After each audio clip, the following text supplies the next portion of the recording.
ஆண்டவருடைய வாக்கு மாறி போகும். ஹல்லேலூயா. மனிதர்கள் மறைந்து போவாங்க, ஆனா தேவன் அவர் மறையாத தேவன், மாறாத தேவன். ஹல்லேலூயா. அவர் வாக்குரைத்தவர். கிருபை சூழ்ந்து கொள்ளும். நம்பி இருக்கிறவர்களை அவர் கைவிடாத தேவன். ஹல்லேலூயா, ஹல்லேலூயா. இன்றைக்கு இந்த கிருபைகளின் ஆசீர்வாதங்களை நம்ம தியானிக்க போகிறோம். இன்னைக்கு ஆண்டவருடைய கிருபையினால என்னென்ன காரியங்களை நமக்கு ஆண்டவர் அருளுகிறார் என்பதை குறித்து நம்ம வசனத்திலிருந்து வாசித்து அந்த கிருபைகளை நம்ம ஆண்டவரிடத்திலிருந்து பெற்றுக்கொள்ள போகிறோம். முதலாவது நம்ம வாசிக்கலாம். எபேசியர் 2ஆம் அதிகாரம் 8ஆம் வசனத்தை நான் வாசிக்கிறேன். எபேசியர் 2:8. கிருபையினாலே விசுவாசத்தை கொண்டு ரட்சிக்கப்பட்டீர்கள், இது உங்களால் உண்டானதல்ல, இது தேவனுடைய ஈவு. கிருபையினாலே விசுவாசத்தை கொண்டு ரட்சிக்கப்பட்டீர்கள். ஹல்லேலூயா. 9வது வசனத்தை நீங்க பார்க்கும் பொழுது, ஒருவரும் பெருமை பாராட்டாதபடிக்கு இது கிரியைகளினால் உண்டானது அல்ல, இது கிரியைகளினால் உண்டானதல்ல. நம்முடைய ரட்சிப்பு, இந்த விலை மதிக்க முடியாத இந்த ரட்சிப்பு, இந்த பாவ மன்னிப்பின் நிச்சயம், இந்த பரலோகத்தின் நிச்சயம். ஆண்டவர் என் பாவங்களை மன்னித்து விட்டார். ஹல்லேலூயா. என்னுடைய காரியங்கள், என்னுடைய சாபங்களிலிருந்து என்னை மீட்டு விட்டார். என்னுடைய பழைய வாழ்க்கையிலிருந்து, என்னுடைய பழைய மனுஷனிலிருந்து என்னை ஆண்டவர் மாற்றி விட்டார். எனக்கு ஒரு புது வாழ்வை கொடுத்திருக்கிறார் என்ற இந்த நிச்சயம், இந்த புது வாழ்வை, இந்த மறுபடியும் பிறக்கிற இந்த அனுபவம், இந்த ரட்சிப்பு, இது நம்மளால் உண்டானதல்ல. ஹல்லேலூயா. அது கிருபையினாலே நமக்கு உண்டானது. கிருபையினாலே நாம் ரட்சிக்கப்பட்டு இருக்கிறோம். ஹல்லேலூயா. இந்த ரட்சிப்பு, இந்த கிருபையை போல அநேக வார்த்தைகளை போல நம்ம ஈஸியா அதை சொல்லுகிறோம். ரட்சிக்கப்பட்டு இருக்கிறீங்களா? ரட்சிக்கப்பட்டிருக்கிறேன், நான் கர்த்தர் கிருபையினால சபைக்கு போகிறேன், நான் கர்த்தர் கிருபையினால நான் ரட்சிக்கப்பட்டிருக்கிறேன் அப்படின்னு நம்ம சொல்லுகிறோம். ஆனா உண்மையிலேயே இந்த ரட்சிப்பை குறித்து நமக்கு சந்தோஷம் இருக்கிறதா? உண்மையிலேயே இந்த ரட்சிப்பை குறித்து நீங்கள் மேன்மை பாராட்டுகிறீர்களா? ஹல்லேலூயா, ஹல்லேலூயா. இந்த ரட்சிப்பு நம்மளால உண்டானதல்ல, நம்மளுடைய கிரியைகளால் அல்ல, நம்முடைய ஜெபத்தினால் அல்ல, நாம ஜெப ஜீவியத்தினால் அல்ல, நம்முடைய வேத வாசிப்பினால் அல்ல, நான் பரிசுத்தமா இருந்தேன் அதனால நான் ரட்சிக்கப்பட்டேன் இல்ல. அது கர்த்தருடைய ஈவு. ஹல்லேலூயா. அவர் கிருபையாய் நம்மை ரட்சித்திருக்கிறார். ஹல்லேலூயா. கிருபையாய் நம்மை பேர் சொல்லி அழைத்திருக்கிறார். கிருபையாய் கிறிஸ்தவர்களாய் நம்மை மாற்றி இருக்கிறார். ஹல்லேலூயா, ஹல்லேலூயா. ஒரு காலத்துல இந்த சவுல் என்ற அந்த நபர், அந்த மனிதர் கர்த்தருக்கு விரோதமாய் நடந்து கொண்டு வந்தார். ஹல்லேலூயா. அவருடைய வாழ்க்கை முறை பார்க்கும் பொழுது அது கிறிஸ்துவை அறிந்தவர்களை, அந்த மார்க்கத்தாரை அவன் துன்பப்படுத்தின மனிதன். ஆனா கிருபையாய் ஆண்டவர் அவனை வந்து சந்தித்து அவனுடைய கண்களை அவர் தெளிவுபடுத்தி அவருக்கு பரிசுத்த ஆவியானவரை கொடுத்து, ஹல்லேலூயா, அவர் பெயரை மாற்றி அவள் வாழ்க்கையை மாற்றி. பாருங்க, இன்றைக்கு பவுல் இல்லை என்றால் வேதத்தை புதிய ஏற்பாட்டில் பாதி காணாமலே இருக்கும் இல்லையா? நம்மள புதிய ஏற்பாட்டில் பாதி புத்தகங்கள் இருந்திருக்காது. ஹல்லேலூயா. கிருபையாய் சவுலுடைய செய்கைகள்னால, கிரியைகள்னால அல்ல, அவர் கிருபையாய், இயேசு கிருபையாய் சவுலை சந்தித்து பவுலாய் மாற்றினார். இன்றைக்கு நம் ஒவ்வொருவரையும் நம்முடைய பழைய வாழ்க்கையை கொஞ்சம் யோசித்து பார்த்தா அது சொல்லிக்கொள்கிற அளவுக்கு இல்லை இல்லையா? அது பெருமையாக பேசிக்கிறதுக்கு ஒன்றுமே கிடையாது. ஆனால் இன்றைக்கு ஆண்டவர் நம்மை கிறிஸ்தவர்களாய், ஹல்லேலூயா, வேதத்தை நமக்கு கையில் கொடுத்திருக்கிறார், நம்மை ரட்சித்திருக்கிறார், நமக்கு பாவ மன்னிப்பை கொடுத்திருக்கிறார். இது கர்த்தரால் உண்டானது. ஹல்லேலூயா. தீத்து எழுதின அந்த புஸ்தகம் 3ஆம் அதிகாரம் 6ஆம் வசனத்தை நம்ம வாசிக்கலாமா? தீத்து 3:6. நான் அந்த வசனங்களை நான் வாசிக்கிறேன். பக்கம் 296ஆம் பக்கத்தில் இருக்கிறது. தீத்து 3:6. தமது கிருபையினாலே நாம் நீதிமான்கள் ஆக்கப்பட்டு நித்திய ஜீவன் உண்டாக்கும் என்கிற நம்பிக்கையின்படி சுதந்திரராக்க, ஹல்லேலூயா, சுதந்திரராக தக்கதாக, ஹல்லேலூயா. அவர் கிருபையினாலே நாம் நீதிமான்களாகப்படுகிறோம் மாத்திரமல்ல, அந்த நித்திய ஜீவனையும் நாம் பெறத்தக்கதாக நம்மளை மாற்றி இருக்கிறார். அவருடைய கிருபை. ஹல்லேலூயா. ஒரு காலத்துல நாமும் தூரமா இருந்தோம், கிறிஸ்தவர்களா இருந்தோம். அன்றைக்கு அவர் சவுல் ஆண்டவரை அறியாம தூரமா இருந்தார். ஆனா இன்றைக்கு கிறிஸ்தவர்களாகி பிள்ளைகளாகிய நாம் அவரை அறிந்தும் அவரை விட்டு நம்ம தூரமா இருந்தோம். இன்னும் அவர் பொறுமையாய், அவர் இன்னும் கிருபை உள்ளவராய், இன்னும் அவர் அந்த நியாய தீர்ப்பை நம்ம மேல சொல்லாம அவர் கிருபையா இருக்கிறார். ஹல்லேலூயா. இந்த ரட்சிப்பை போக்கடிக்க கூடாது பிரியமானவர்களே. இந்த ரட்சிப்பை நம்ம ஈஸியா எடுத்துக்க கூடாது. அந்த ரட்சிப்பை நம்ம காத்துக்கொள்ள நம்ம கடமைப்பட்டு இருக்கிறோம். இந்த கிருபையினால ரட்சிக்கப்பட்டோம். ஹல்லேலூயா, ஹல்லேலூயா. மற்றொரு காரியம், இந்த கிருபையினால உண்டாகிற ஆசீர்வாதம் என்ன என்று பார்க்கும் பொழுது புலம்பல் 3ஆம் அதிகாரத்துக்கு நம்ம திருப்பிக் கொள்ளலாம். புலம்பல் 3ஆம் அதிகாரம் 22ஆம் வசனத்தை நம்ம வாசிக்கலாம். புலம்பல் 3:22 நான் வாசிக்கிறேன். நாம் நிர்மூலமாகாதிருக்கிறது கர்த்தருடைய கிருபையே, அவருடைய இரக்கங்களுக்கு முடிவில்லை. ஹல்லேலூயா. நாம் நிர்மூலமாகாதிருக்கிறது கர்த்தருடைய கிருபையே, அவருடைய இரக்கங்களுக்கு முடிவில்லை. இந்த வசனத்தை எல்லாருக்கும் தெரியும். ஆனால் இந்த வசனத்தை சொல்லும் பொழுது இன்னொரு வேர்டு கூட சேர்த்துக்குவாங்க. நாம் நிர்மூலமாகாதிருக்கிறது கர்த்தருடைய சுத்த கிருபையே அப்படின்னு சொல்லுவாங்க. வசனம் சொல்லுகிறது நாம் நிர்மூலமாகாதிருக்கிறது கர்த்தருடைய கிருபையே. ஹல்லேலூயா. அவருடைய இரக்கங்களுக்கு முடிவில்லை. ஹல்லேலூயா. அவருடைய கிருபையினால நம்ம நிர்மூலமாகாமல் இருக்கிறோம். ஹல்லேலூயா. இந்த கோவிட் வந்த பொழுது பாருங்க, ஜனங்கள் கொத்து கொத்தாக மரித்தார்கள். அந்த சாவை, அந்த மரணத்தை ஒருவராலும் தடுக்க முடியாதது போல இருந்தது. ஒருவராலும் தடுக்க முடியல, ஒருவராலும் தடுத்து நிறுத்த முடியல.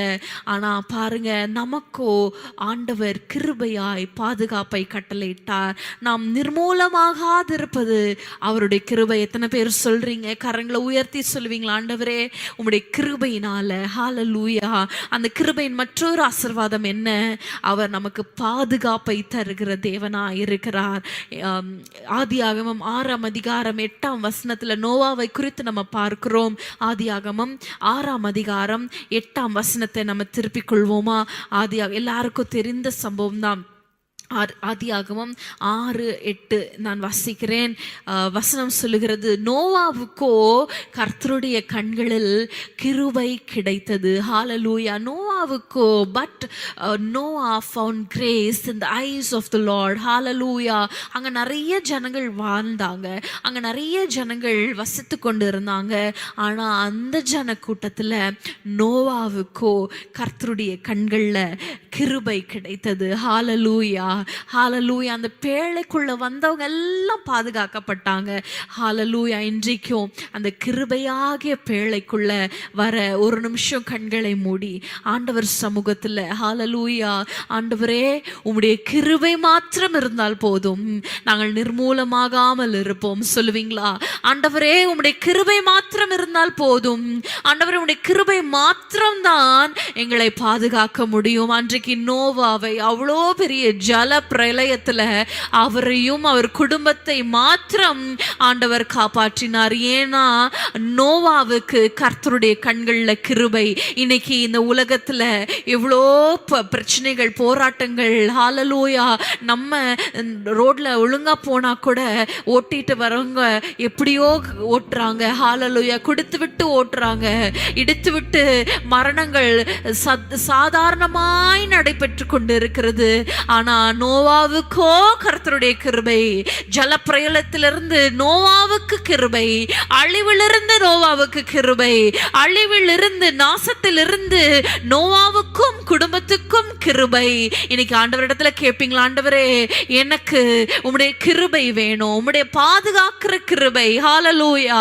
நாம் நிர்மூலமாகாதிருப்பது அவருடைய கிருபை என்று சொன்னது போல ஆண்டவரே நாங்கள் நிர்மூலமாகாதபடிக்கு உம்முடைய கிருபையை ஒரு விசை என் மீதும் என் குடும்பத்தின் மீதும் சொல்லுங்க. ஆண்டவரே இந்த உபவாச நாள் நம்மை நோக்கி பார்க்கிறோம். உம்முடைய கிருபைக்காக நாங்கள் காத்திருக்கிறோம். ஆண்டவரே, ஆண்டவரே உம்முடைய கிருபையை ஆண்டவரே ஒரு விசை எங்கள் மீது பொழிவீராக. நாங்கள் போகும்போதும் வரும் பொழுதும் கண்ணுக்கு தெரிகிற ஆண்டவரே காரியங்கள் ஒரு பக்கம், கண்ணுக்கு தெரியாம மறைவாயிருக்கிற கண்ணிகளுக்கு எங்களை ஆண்டவரை விலக்கி பாதுகாப்பீராக. பிள்ளைகளுக்கு மறைவாயிருக்கிற கண்ணிகள் வாலிப பிரயாயத்துல சிருஷ்டிகரை நினைன்னு சொன்னது போல ஆண்டவரே அதை செய்ய விடாதபடிக்கு தேவையில்லாத காரியங்கள் ஆண்டவரே எங்கள் பிள்ளைகள் வாழ்க்கையில வராதபடிக்கு ஆண்டவரே உம்முடைய கிருபை எங்களுக்கு உண்டாவதாக. எங்கள் பிள்ளைகளுக்கு ஆண்டவரே, எங்கள் பிள்ளைகளுடைய ஆத்துமாவுக்கு ஒரு பாதுகாப்பு சொல்லுங்க.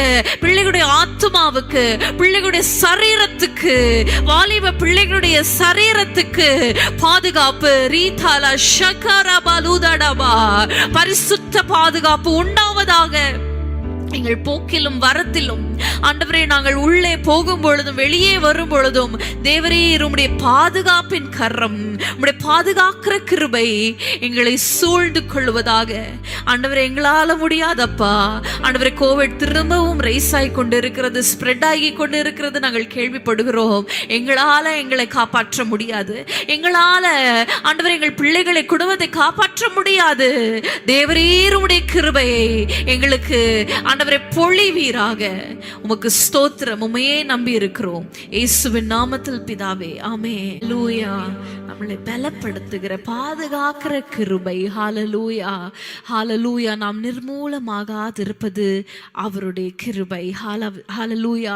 மூன்றாவதாக இந்த கிருபையின் ஆசீர்வாதம் என்ன என்று பார்க்கும் பொழுது 2 கொரிந்தியர் 12ஆம் அதிகாரம் 9ஆம் வசனம் நம்ம எல்லாருக்கும் தெரிந்த மிகவும் பரிச்சயமான ஒரு வசனம். இப்பொழுது கூட நம்ம பாடினது போல 2 கொரிந்தியர் 12:9 நம்ம பார்க்கிறோம். அதற்கு அவர், அதுக்கு மேல உள்ள வசனங்களிலிருந்து நான் வாசிக்கிறேன். 7ஆம் வசனத்திலிருந்து வாசிக்கிறேன். 12:7. அன்றியும் எனக்கு வெளிப்படுத்தப்பட்டவைகளுக்குரிய மேன்மையின் நிமித்தம் நான் என்னை உயர்த்தாதபடிக்கு என் மாம்சத்திலே ஒரு முள் கொடுக்கப்பட்டிருக்கிறது. என்னை நான் உயர்த்தாதபடிக்கு அது என்னை குட்டும் சாத்தானுடைய தூதனாய் இருக்கிறது. அது என்னை விட்டு நீங்கும்படிக்கு நான் 3 தரம் கர்த்தரிடத்தில் வேண்டிக் கொண்டேன். அதற்கு அவர், என் கிருபை உனக்கு போதும், பலவீனத்திலே என் பலம் பூரணமாய் விளங்கும் என்றார். ஆகையால் கிறிஸ்துவின் வல்லமை என் மேல் தங்கும்படி என் பலவீனங்களை குறித்து நான் மிகவும் சந்தோஷமாய் மேன்மை பாராட்டுவேன். ஹல்லேலூயா. என் கிருபை உனக்கு போதும், பலவீனத்திலே என் பலம் பூரணமாய் விளங்கும் என்றார். ஹல்லேலூயா. அந்த கிருபையுடைய மற்றொரு ஆசீர்வாதம் என்ன தெரியுமா?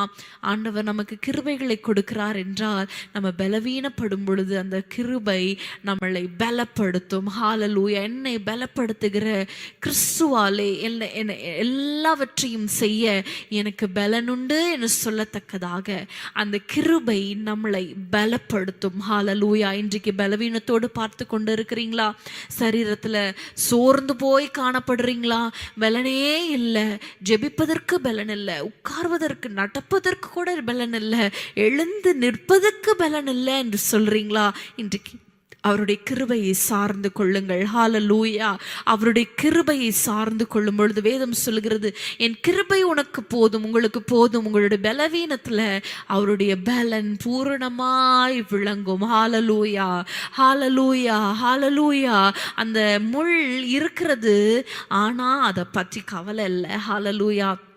ஏன்னா அவருடைய கிருபை, அவருடைய பலப்படுத்துகிற கிருபை என்னோடு இருக்கிறது என்று சந்தோஷமாய் பவுல் மேன்மை பாராட்டுகிறார். எசேக்கியாவுக்கு ஒரு வியாதியின் நிலைமை வந்தது, ஒரு படுக்கை வந்தது, கஷ்டம் வந்தது, ஒரு மரணத்துக்கு ஏதுவான ஒரு வியாதியினால எசேக்கியா ராஜா கஷ்டப்படும் பொழுது அவர் என்ன செய்கிறார்?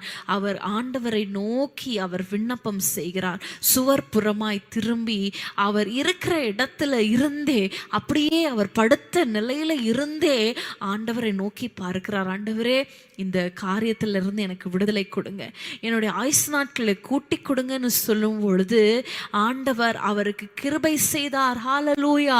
அவரோட ஆயுசு நாட்களை 15 வருடங்கள் அதிகப்படுத்தி கொடுக்கிறார். அவரை பலப்படுத்துகிறார். ஹல்லேலூயா. அந்த மரண படுக்கை நின்று அவரை உயிர்ப்பிக்கிறார். ஹல்லேலூயா. ஹalleluya. ஏன் தெரியுமா? 2 ராஜாக்கள் 18ஆம் அதிகாரத்துக்கு நம்ம திருப்பிக் கொள்ளலாம். எசேக்கியா ராஜாவை ஏன் கர்த்தர் உயிர்ப்பித்தார்? ஏன் அவருடைய வாழ்க்கையில் அவ்வளோ பெரிய அற்புதம் நடந்தது? நம்ம வாசிக்கலாம். 2 ராஜாக்கள் 18ஆம் அதிகாரத்துக்கு திருப்பிக் கொள்ளும் பொழுது 1ஆம் வசனத்தை நான் வாசிக்கிறேன். 2 ராஜாக்கள் 18ஆம் அதிகாரம் 1ஆம் வசனம். இஸ்ரவேலின் ராஜாவாகிய ஏலாவின் குமாரன் ஒசேயாவின் 3ஆம் வருஷத்திலே ஆகாஸ் என்னும் யூதாவுடைய ராஜாவின் குமாரனாகிய எசேக்கியா ராஜாவானான். ஹalleluya. 5ஆம் வசனத்தை நான் வாசிக்கிறேன். அவன் இஸ்ரவேலின் தேவனாகிய கர்த்தரின் மேல் வைத்த நம்பிக்கையிலே அவனுக்கு பின்னும் அவனுக்கு முன்னும் இருந்த யூதாவின் ராஜாக்களில் எல்லாம் அவனை போல் ஒருவனும் இருந்ததில்லை. ஹalleluya. எந்த விஷயத்துல? கர்த்தரின் மேல் நம்பிக்கையிலே வைக்கிற காரியத்துல பாருங்க, எசேக்கியா ராஜாவை போல யாரும் இருந்ததில்லை. ஹalleluya. அந்த நம்பிக்கை நிமித்தம் நம்ம வாசித்தோம் இல்லையா? சங்கீதம் 32:10 கர்த்தரை நம்புகிறவனையோ கிருபை சூழ்ந்து கொள்ளும். இங்க எசேக்கியா ராஜாவை குறித்து சொல்லப்படுகிற ஒரு வார்த்தை என்ன? அவன் கர்த்தர் பேரில் வைத்த நம்பிக்கை போல ஒருவரும் ஆண்டவர் மேல நம்பிக்கை இல்லை. ஹalleluya. ஒரு ராஜாவும் அப்படி இருந்ததில்லை என்று வேதம் சொல்லுகிறது. அந்த நம்பிக்கை நிமித்தம் ஹalleluya அன்றைக்கு எசேக்கியா ராஜா ஒரு கஷ்டம் வந்துருச்சுன்னு உடனே வைத்தியரை தேடி போகல. ஹalleluya. எனக்காக யாராவது ஜெபம் பண்ணுவாங்களா? தேடி போகல. அந்த இடத்தை ஹalleluya அந்த இடத்திலிருந்து ஆண்டவரை நோக்கி கூப்பிடுகிறார். ஹalleluya. ஆண்டவரை நோக்கி கூப்பிடுகிற எந்த இடத்திலும் அவர் இறங்கி வருகிற தேவனாய் இருக்கிறார்.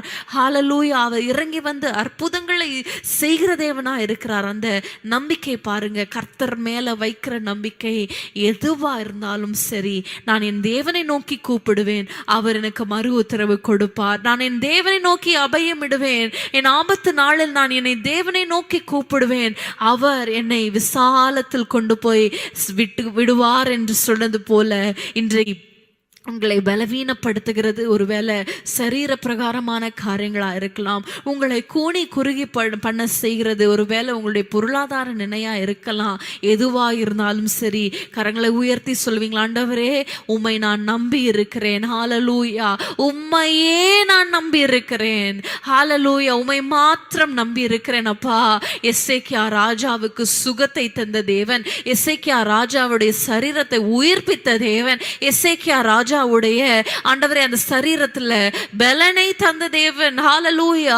பவுலுக்கு ஆண்டவரே அந்த முள் ஆண்டவரே கொடுக்கப்பட்டாலும் அதை தாண்டி செல்ல, அதனோடு ஆண்டவரே பயணிக்க, அதனோடு வாழ அவருக்கு கொடுத்திருக்கிற அந்த கிருபை எங்களுக்கும் வேண்டும். ஆண்டவரே, உம்மை நம்பி இருக்கிறோம் சொல்வீங்களா? எங்களை பலப்படுத்துகிற கிறிஸ்துவினாலே எல்லாவற்றையும் செய்ய எங்களுக்கு பலன் உண்டு. எங்களை பலப்படுத்துகிறது உம்முடைய கிருபை. ஹalleluya. எங்களை பலப்படுத்துகிறது.